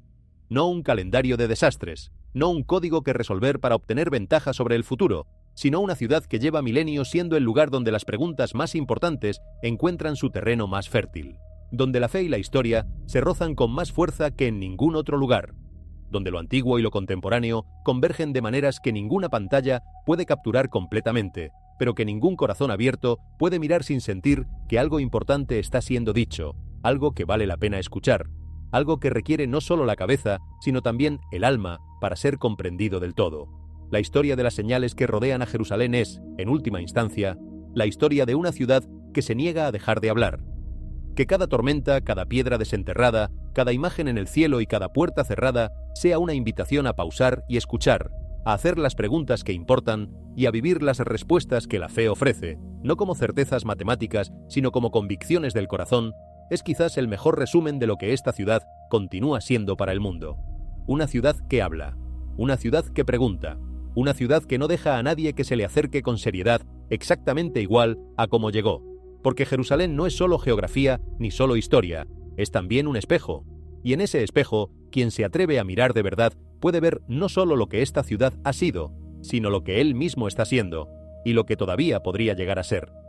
Lo que Jerusalén continúa haciendo, con sus tormentas y sus descubrimientos, con sus puertas cerradas y sus colinas cargadas de memoria, con sus rituales antiguos y sus debates contemporáneos, es llevar estas preguntas de vuelta al centro de la vida humana, no como abstracción académica, como urgencia espiritual, como recordatorio de que en un mundo que avanza a una velocidad que hace difícil pensar con profundidad, estas preguntas antiguas sobre la santidad, la muerte, la purificación y el propósito de la historia no han caducado.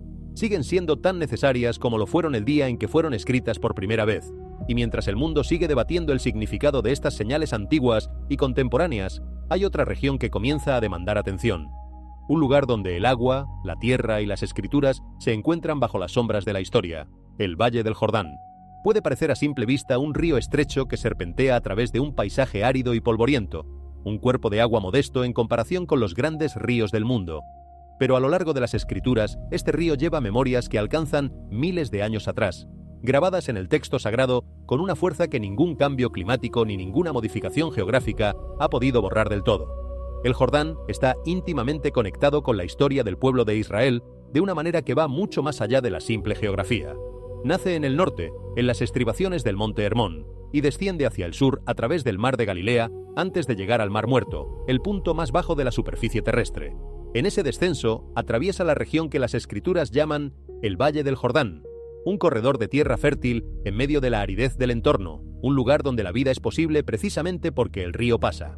Y es en ese contexto geográfico, Este río que desciende del norte hacia el sur, de la altura hacia la profundidad, trayendo vida donde no habría nada sin él, donde las historias que las Escrituras ubican aquí adquieren una resonancia adicional. El bautismo como descenso hacia el agua y emergencia hacia una vida nueva. El cruce de las tribus como paso de la peregrinación hacia el establecimiento. La misma geografía del río habla el lenguaje de la transformación. Fue el cruce definitivo, el umbral de agua que separó el desierto de la tierra prometida. Cuando las 12 tribus finalmente estuvieron de pie frente a sus orillas, después de 40 años de caminata a través de un desierto que había sido tanto geografía física como geografía espiritual, cruzar el Jordán no era simplemente pasar de un banco al otro. Era el fin de una era y el comienzo de otra. Era el momento en que la promesa dejaba de ser promesa para convertirse en realidad habitable. Los sacerdotes que cargaban el arca entraron al río, el agua se detuvo y las tribus pasaron. El texto lo describe con una economía de palabras que hace que la enormidad de lo que está contando resuene con más fuerza todavía. Siglos más tarde, el mismo río se convirtió en el escenario del bautismo de Jesús. Las orillas del Jordán, ese mismo curso de agua que había sido cruzado en el amanecer de la historia de Israel, fueron el lugar donde Juan el Bautista sumergió al que los evangelios presentan como el cumplimiento de todo lo que esa historia prometía. El texto de Marcos describe el momento con una brevedad impactante. Jesús emerge del agua y el cielo se rasga. La voz que desciende habla de un hijo amado. El espíritu que se posa sobre él es descrito como una paloma. Todo en pocas frases, todo con una densidad simbólica que los comentaristas llevan siglos explorando. Para los millones de creyentes que visitan el Jordán hoy, sumergirse en sus aguas o simplemente tocarlas es un gesto que conecta el presente con ese momento. Es una manera física de habitar la memoria. El agua que toca sus pies o sus manos es el mismo río, aunque el agua en sí sea diferente, porque los ríos fluyen y el agua de aquel día llegó al mar hace 2 milenios. Pero el lugar es el mismo, la geografía es la misma, y ese contacto entre el cuerpo del visitante y el agua del Jordán crea algo que ninguna lectura de texto puede replicar exactamente. En años recientes, reportes de cambios visuales inusuales en los cuerpos de agua de la región han comenzado a circular. Coloraciones inesperadas, cambios en el paisaje, transformaciones en la apariencia del agua que se propagaron rápidamente a través de imágenes y videos compartidos en todo el mundo. Para algunos observadores, estas imágenes activaron inmediatamente memorias bíblicas específicas. Las Escrituras usan el agua como uno de sus símbolos más densos y multifacéticos. El agua puede representar la vida, la limpieza y el renacimiento, pero también puede representar el juicio, la transformación y el cambio de era. La ciencia ofrece explicaciones claras y bien documentadas para muchos de estos cambios físicos en el agua. Minerales, sedimentos, algas, fluctuaciones de temperatura y variaciones en el flujo pueden afectar significativamente la apariencia de un río o un lago. Estos son fenómenos naturales que ocurren en cuerpos de agua de todo el mundo. No toda apariencia inusual en el agua de un río es una señal sobrenatural, y la honestidad intelectual exige reconocerlo. Pero la razón por la que estas imágenes generan tanto impacto cuando el río involucrado es el Jordán no es solamente el aspecto visual, es el lugar. El Valle del Jordán no es simplemente un área geográfica en un mapa moderno, es un territorio donde la historia humana y la fe profunda se superponen con una densidad que hace imposible separar completamente el paisaje físico de las capas de significado que lleva encima. Es una tierra donde la gente recuerda viajes antiguos y cruces milagrosos. Es el lugar donde los creyentes recuerdan la voz que llamó a la gente hacia el arrepentimiento y la renovación verdaderos. Y cuando algo cambia visiblemente en ese lugar, las personas que lo contemplan con ojos formados por las Escrituras no pueden evitar hacer la pregunta más natural que existe. ¿Qué nos está diciendo esto? A lo largo de las páginas de la Biblia, los eventos físicos con frecuencia sirven como puntos de entrada hacia la reflexión espiritual. Un desierto árido puede convertirse en el lugar de la transformación más profunda. Un río estrecho puede convertirse en el umbral de una vida completamente nueva. Una tormenta puede convertirse en el recordatorio más poderoso de la dependencia humana en Dios. No porque cada evento sea un código que debe descifrarse, sino porque el mundo que Dios creó está saturado de su presencia y su comunicación para quienes tienen oídos para escuchar. Y esta es precisamente la razón por la que lugares como el Valle del Jordán continúan importando con tanta profundidad. No porque cada cambio en el color del agua sea un mensaje cifrado que debe interpretarse, sino porque estos lugares encarnan las historias fundacionales que formaron a generaciones enteras de creyentes. Son las historias sobre la fe, la obediencia y una esperanza que no se rinde ante las circunstancias. El Jordán recuerda a los creyentes que el Dios que guió a las tribus a través de sus aguas hace miles de años es el mismo Dios al que buscan hoy. La continuidad de esa fe a través del tiempo es en sí misma un testimonio que ninguna imagen viral puede reemplazar ni agotar. cuando los eventos alrededor de Jerusalén, el Monte de los Olivos, la Puerta Oriental y el Valle del Jordán se contemplan juntos como piezas de un mismo paisaje en lugar de eventos aislados, emerge una imagen más amplia, un paisaje donde el pasado sagrado está siendo constantemente redescubierto, donde las palabras antiguas siguen siendo leídas con urgencia, donde las personas siguen buscando significado en un mundo que se mueve demasiado rápido para detenerse a pensar. Ese paisaje no necesita ser forzado hacia una narrativa de inminencia apocalíptica para ser profundamente relevante. Su relevancia viene de algo más fundamental: el hecho de que estas tierras, estas aguas y estas historias continúan siendo el punto de referencia desde el que millones de personas orientan su vida, sus valores y su esperanza. Antes de hablar del Jordán con más profundidad, vale la pena señalar algo sobre la naturaleza de los ríos sagrados en la experiencia humana universal. Prácticamente todas las grandes civilizaciones de la historia han tenido ríos que consideraban sagrados, ríos que marcaban fronteras entre lo ordinario y lo sagrado, entre la vida y la muerte, entre el mundo conocido y el desconocido. El Ganges en India, el Nilo en Egipto, el Éufrates en Mesopotamia. Los ríos han sido siempre más que agua en movimiento. Han sido símbolos de lo que fluye, de lo que no puede detenerse, de lo que conecta el origen con el destino. Y en la tradición bíblica el Jordán ocupa un lugar entre estos ríos sagrados que ningún otro cuerpo de agua en la región puede reclamar. Hay algo en la historia del Jordán que merece contemplarse con más detenimiento antes de seguir adelante, porque este río no es solamente un escenario histórico o un lugar de peregrinación, es también una metáfora que ha funcionado en el imaginario bíblico y en el imaginario de millones de creyentes a través de los siglos con una fuerza que ninguna otra imagen geográfica ha igualado del todo. Cruzar el Jordán. Esa frase carga un peso que va mucho más allá de la geografía física. Para los espiritualidad afroamericana que surgió de la experiencia de la esclavitud, el Jordán era el río que separaba la esclavitud de la libertad, la opresión de la tierra prometida. Sus canciones espirituales hablaban de cruzarlo como una metáfora del camino hacia la liberación, tanto terrenal como eterna.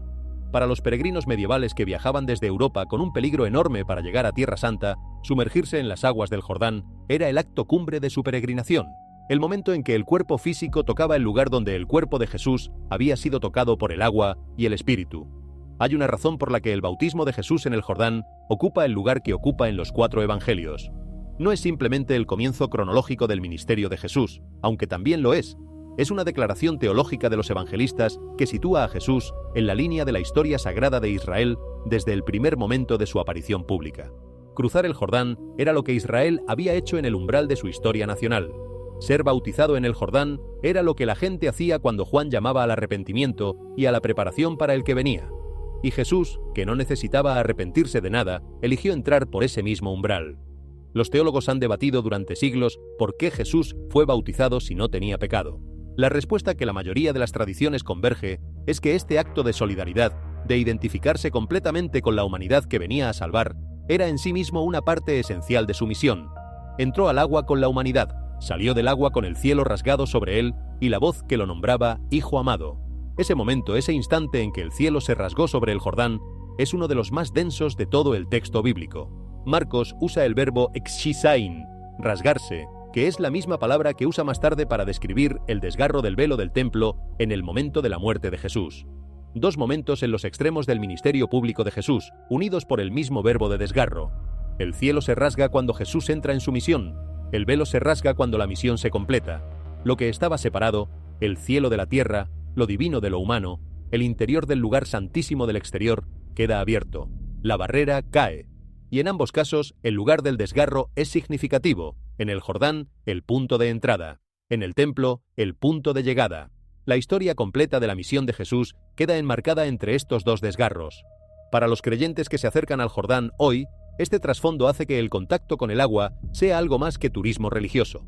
Es la posibilidad de tocar físicamente el lugar donde esa historia comenzó, de estar en el mismo río donde el cielo se rasgó, de que el agua que toca el cuerpo sea el agua del mismo lugar, aunque no la misma agua, del mismo río que vio el comienzo de la misión más significativa de la historia humana, según los evangelios. Hay en eso algo que ningún texto puede reemplazar, algo que el cuerpo humano registra de maneras que la mente no siempre puede articular completamente. Y es en ese contexto donde las imágenes inusuales que a veces emergen del Valle del Jordán adquieren su verdadera importancia, no como pruebas de eventos sobrenaturales inminentes, sino como recordatorios de que estos lugares todavía están vivos en la conciencia y en el corazón de millones de personas. todavía generan respuestas emocionales y espirituales profundas. Todavía son capaces de detener el desplazamiento mecánico por las redes sociales y hacer que alguien se pregunte algo que importa de verdad. Y esa capacidad de interrumpir el flujo de lo ordinario con una pregunta genuina es en sí misma un fenómeno notable en un mundo donde la atención humana es cada vez más difícil de capturar y cada vez más fácil de perder.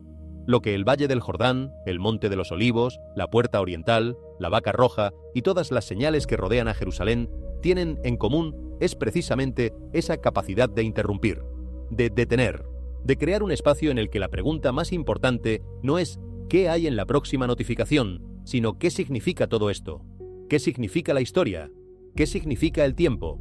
¿Qué significa vivir de cara a un Dios que, según las Escrituras, está activo en el mundo y tiene planes que ningún imperio ha conseguido frustrar? La pregunta más grande que todos estos lugares plantean no es si cada evento individual es una señal específica con un significado predeterminado. La pregunta más grande es si estamos prestando atención. Si el ritmo acelerado de la vida moderna nos ha vuelto impermeables a la profundidad de lo que está ocurriendo en estas geografías sagradas. Si somos capaces de detenernos, de mirar, de escuchar, de hacer las preguntas que realmente importan, en lugar de contentarnos con las respuestas rápidas que el mundo siempre tiene preparadas para quien no quiere pensar demasiado profundo. Porque eso es, en definitiva, lo que estas aguas del Jordán siguen susurrando después de todos estos siglos. No un código secreto, no una fecha marcada en un calendario cósmico, sino la misma invitación que resonó en aquella mañana cuando Jesús emergió del agua y el cielo se rasgó. Una invitación a la renovación, una invitación a vivir de cara a lo que realmente importa, una invitación a no perder de vista, en medio del ruido ensordecedor del presente, la voz que has estado hablando desde el principio. Hay una pregunta que subyace a todo lo que hemos explorado hasta aquí. Una pregunta que no es fácil de formular con precisión, pero que se siente con claridad cuando uno ha pasado tiempo contemplando estos lugares y estas historias. Es la pregunta sobre la relación entre el mundo visible y el mundo invisible, entre lo que la cámara captura y lo que la cámara no puede capturar, entre los eventos que los científicos explican y los significados que la ciencia no tiene herramientas para medir. Las tradiciones bíblicas afirman consistentemente que el mundo visible no es todo lo que existe, que hay una realidad más profunda que se superpone al mundo físico y que en ciertos momentos y en ciertos lugares se hace de alguna manera más perceptible, no de manera que contradiga la física, sino de manera que la trasciende. Los ángeles, la gloria de Dios, la presencia del Espíritu Santo. Estas son realidades que la fe bíblica afirma sin que sean detectables por ningún instrumento científico.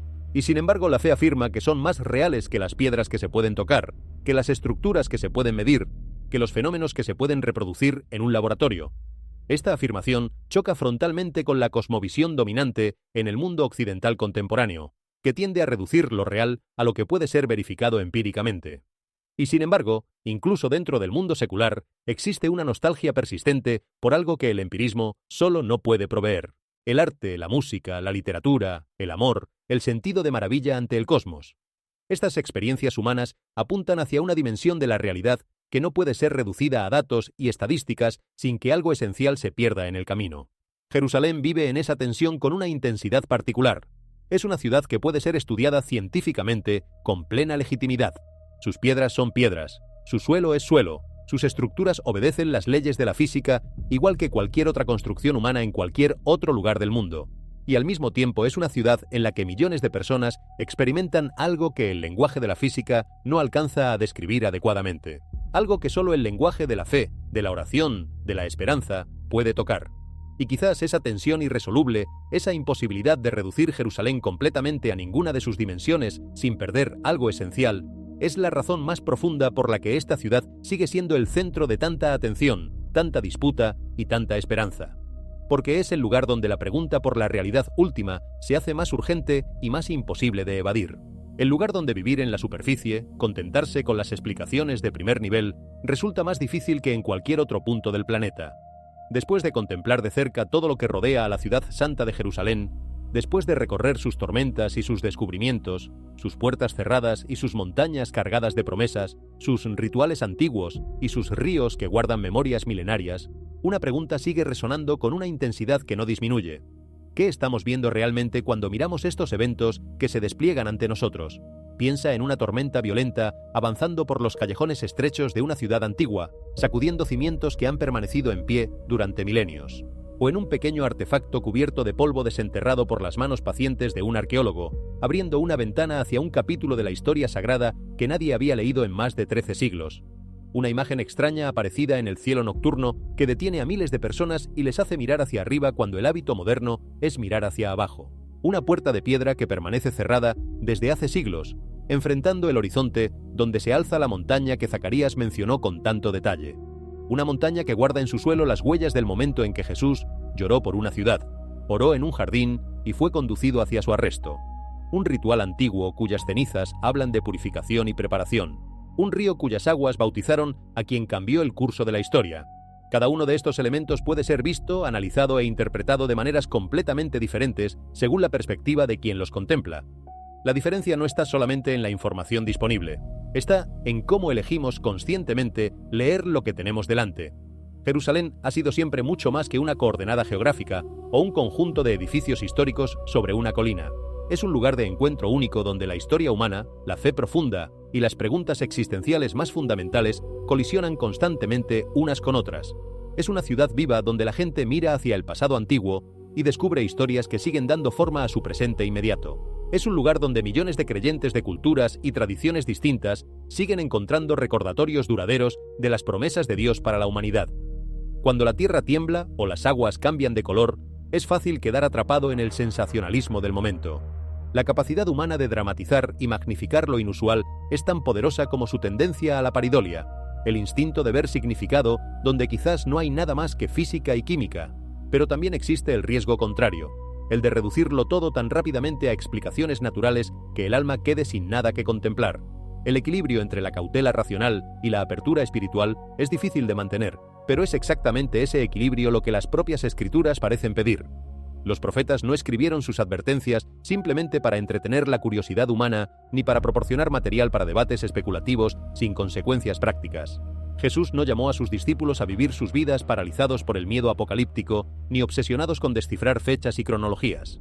Los llamó a algo completamente diferente, a permanecer profundamente arraigados en la fe, a mantenerse vigilantes con una vigilancia que no es ansiosa sino activa, y a buscar el rostro de Dios con la misma urgencia con que uno busca agua en el desierto. Los llamó a vivir con corazones preparados. No preparados en el sentido de haber hecho una lista de verificación espiritual y haberla completado. Preparados en el sentido de estar en relación viva y real con el Dios que los llama. La mayor pregunta que Jerusalén nos plantea hoy no es la de interpretar correctamente cada evento climático o arqueológico que ocurre dentro de sus fronteras. La mayor pregunta es la que se hace en silencio, la que no aparece en los titulares. ¿Qué está pasando en el espacio interior de quienes observan? ¿Estamos acercándonos cada día a Dios con una fe que tiene consecuencias reales en cómo vivimos, cómo tratamos a los demás, cómo usamos el tiempo que tenemos? ¿Estamos preparados espiritualmente para lo que mañana pueda traer, sea en forma de bendición inesperada o de prueba que no esperábamos? A lo largo de la larga y turbulenta historia de la humanidad, Jerusalén ha visto levantarse y derrumbarse imperios que en su momento parecían eternos. Ha resistido ciclos dolorosos de destrucción y reconstrucción que se repitieron a lo largo de milenios. Ha cargado el peso de las oraciones, las lágrimas y las esperanzas de generaciones incontables que depositaron en estas piedras lo más profundo de su corazón. Y a través de cada prueba, cada guerra y cada transformación política, la ciudad sigue en pie hoy como un lugar contemplado, estudiado y profundamente venerado por miles de millones de personas en todo el planeta. Quizás esa es la razón más exacta por la que cada momento inusual conectado con esta geografía sagrada captura instantáneamente la atención de los medios y de la imaginación pública. No estamos simplemente mirando piedras antiguas cuando miramos Jerusalén. Estamos buscando un significado que trascienda la contingencia del mundo que conocemos. Estamos haciendo la pregunta que todas las generaciones antes que nosotros hicieron también. Las palabras escritas hace tanto tiempo por profetas que ya no están aquí, ¿siguen hablando directamente a nuestra generación? ¿Está Dios todavía escribiendo esta historia o el libro se cerró hace siglos? Para quienes siguen a Jesús, la respuesta no se encuentra principalmente en los eventos externos. Se encuentra en la esperanza inquebrantable de que Dios es fiel a sus promesas, que el pacto que estableció con la humanidad no ha expirado, que la historia tiene un destino que ninguna calamidad terrena puede cancelar. Mientras el mundo físico sigue cambiando a su alrededor y las naciones siguen moviéndose sobre el tablero de la historia, el llamado a los creyentes permanece exactamente igual al que resonó por primera vez en las orillas del Jordán y en las laderas del Monte de los Olivos. Permanece despierto, cuida tu mente, sostén tu fe en tiempos de incertidumbre, Mantén los ojos fijos en Dios, cualquiera que sea el amanecer que estés esperando. La fe bíblica nunca fue diseñada para ser practicada en soledad ni en aislamiento del mundo real. Desde sus primeras páginas, las Escrituras describen a personas en relación, con Dios, con los demás, con la creación que los rodea.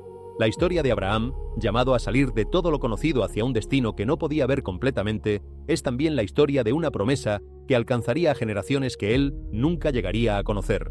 La historia de Moisés, llamado a liderar a un pueblo que no siempre quería ser liderado, es también la historia de la fidelidad de Dios a compromisos que trascienden las circunstancias del momento. La historia de los profetas, que hablaron verdades incómodas a reyes y pueblos que no siempre querían escucharlas, es también la historia de voces que siguen siendo leídas y escuchadas miles de años después de que sus portadores murieron. Todas estas historias son historias de comunidad, de pertenencia a algo más grande que uno mismo, de responsabilidad hacia las generaciones pasadas y futuras. Y es en ese contexto comunitario e intergeneracional donde la expectativa que rodea a Jerusalén encuentra su sentido más pleno. Hay una dimensión de esta expectativa que a menudo se pasa por alto en los debates sobre las señales y los tiempos finales, y es la dimensión comunitaria. La vigilancia de la que Jesús habló en el Monte de los Olivos no era una vigilancia solitaria, era una vigilancia compartida. Los discípulos estaban juntos en ese monte. La comunidad primera de creyentes en Jerusalén estaba junta en el aposento alto cuando llegó el Espíritu. La fe bíblica no es fundamentalmente un proyecto individual de preparación espiritual personal. Es una práctica comunitaria de sostenerse unos a otros, de compartir las preguntas y las dudas y las esperanzas, de recorrer juntos el camino que ninguno puede recorrer completamente solo. Esto importa cuando hablamos de los tiempos que muchos consideran cargados de señales. Porque la respuesta correcta a la incertidumbre no es el aislamiento ni el miedo individualista, es el fortalecimiento de los vínculos que hacen posible seguir caminando cuando el camino se hace difícil. El libro de Hebreos, escrito a una comunidad que estaba sufriendo presión y tentada a abandonar su fe, responde con un llamado al reencuentro y a la perseverancia mutua. No descuidéis el reuniros unos con otros, dice, como algunos acostumbran, sino exhortaos los unos a los otros, y tanto más cuanto que veis que el día se aproxima. El día que se aproxima no es en razón para el pánico solitario, es razón para la comunidad más estrecha y más sostenida. Y en ese sentido, cada conversación que eventos como los que rodean a Jerusalén generan en todo el mundo tiene un valor que va más allá del debate teológico. Es gente de diferentes culturas, tradiciones y lenguajes, dando vueltas a las mismas preguntas fundamentales sobre el significado de la historia y la naturaleza de Dios. Es la confirmación de que, por encima de todas las diferencias que dividen al mundo, existe un conjunto de preguntas que todos los seres humanos comparten. La pregunta de si hay un Dios. La pregunta de si ese Dios se preocupa por nosotros. La pregunta de si la muerte tiene la última palabra, o si existe algo al otro lado de ella que hace que valga la pena vivir de cara a ello. Estas preguntas no caducan con el tiempo, se profundizan con él. Jerusalén es el lugar donde estas preguntas están más concentradas, más visibles, más imposibles de ignorar. Pero no son preguntas que pertenezcan solamente a Jerusalén. Son preguntas que pertenecen a cualquier ser humano que se haya detenido alguna vez a pensar con honestidad sobre su propia vida, su propio origen y su propio destino. La razón por la que esta ciudad sigue capturando la atención del mundo no es que sea especialmente bella, aunque lo es, ni que sea geopolíticamente estratégica, aunque también lo es. Es que vive en el corazón de preguntas que ninguna civilización moderna ha conseguido resolver ni silenciar por completo. La historia de los grandes imperios que intentaron controlar o borrar a Jerusalén es, de alguna manera, la historia de la incapacidad de cualquier poder humano para cerrar la conversación que esta ciudad representa. Los babilonios la destruyeron, los romanos la arrasaron nuevamente, los cruzados la tomaron por la fuerza, los otomanos la gobernaron durante siglos. Cada uno dejó su huella sobre sus piedras, ninguno consiguió que dejara de ser Jerusalén, que dejara de ser el punto de referencia espiritual de millones. Algo en esta ciudad es más resistente que el poder político. Algo en su historia es más duradero que cualquier ejército que haya intentado detenerla. Y quizás esa resistencia es en sí misma una señal, no de lo que viene, sino de lo que ya es. La señal de que existe algo en la historia humana que no puede ser reducido a política, economía o geología. Algo que insiste en hablar de Dios, de propósito, de promesa, de espera. Algo que reaparece en cada generación con la misma fuerza, que ningún cambio cultural ha conseguido silenciar completamente, que ninguna revolución científica ni filosófica ha podido reemplazar con algo que llene el mismo espacio en el corazón humano. Y ese algo tiene su dirección estampada en el nombre de una ciudad que lleva siendo pronunciada con esperanza durante 3000 años y que todavía, hoy, en este momento, sigue siendo pronunciada con la misma esperanza por millones de voces en todo el planeta. La historia de Jerusalén no es solamente un archivo de eventos ocurridos en el pasado lejano de la antigüedad, es un recordatorio vivo de que toda la historia humana se mueve con propósito deliberado hacia un horizonte que Dios conoce completamente, aunque nosotros lo veamos a través de un cristal oscuro. La preparación más importante que podemos hacer hoy no es descifrar cada señal ni construir un mapa detallado de lo que vendrá. Es asegurarnos de que vivimos con integridad, con gracia, con humildad, con amor genuino, dentro del espacio que Dios nos ha dado. Es estar limpios por dentro, donde ninguna arqueología llega y ninguna cámara captura, donde solo Dios puede ver. Eso significa cosas concretas en la vida cotidiana. Significa elegir la verdad cuando la mentira sería más conveniente. Significa perdonar cuando la amargura sería más fácil de cargar. Significa servir cuando el egoísmo sería más cómodo. Significa creer en lo que no se ve con los ojos cuando las circunstancias visibles hablan en contra. Significa esperar sin caer en la desesperación cuando la espera se hace larga. Nada de esto es extraordinario en el sentido de espectacular. Todo es extraordinario en el sentido más profundo, porque ir contra la corriente de lo que el mundo premia y valora es una forma de resistencia espiritual que requiere una fuente de fortaleza que viene de fuera de uno mismo. Y esa fuente, según las Escrituras, es la misma que ha estado disponible para cada generación que ha caminado por las calles de Jerusalén o ha mirado hacia sus colinas con preguntas en el corazón. El Dios que respondió en el monte, el Dios que rasgó el cielo en el Jordán, el Dios que llenó el templo con su gloria y que prometió a través de los profetas un día en que esa gloria volvería. El Dios cuyo Hijo lloró sobre la ciudad y oró en el jardín y dijo, no mi voluntad, sino la tuya. El Dios que, según la promesa, todavía tiene mucho por decir y por hacer en este mundo y en esta ciudad que lleva milenios siendo el escenario elegido de su conversación con la humanidad. Mientras observamos las señales que se despliegan sobre los valles, las montañas y los ríos del mundo bíblico, la invitación no es al pánico ni a la especulación desenfrenada. La invitación ha sido siempre la misma que Dios ha extendido desde el principio. Volver a una vida de humildad, de gracia y de verdad. Volver al Dios que no cambia aunque el mundo cambie sin parar a su alrededor. Y mientras volvemos, seguir mirando hacia Jerusalén, no con ansiedad, sino con esperanza, como lo han hecho millones antes que nosotros, con la certeza tranquila de que la historia que comenzó aquí todavía no ha terminado, y de que el final que se ha prometido vale toda la espera que nos toca vivir. Gracias por ver este video hasta el final. Si esta historia te hizo pensar, no olvides darle me gusta, compartirlo y suscribirte al canal para estar con nosotros en las próximas entregas.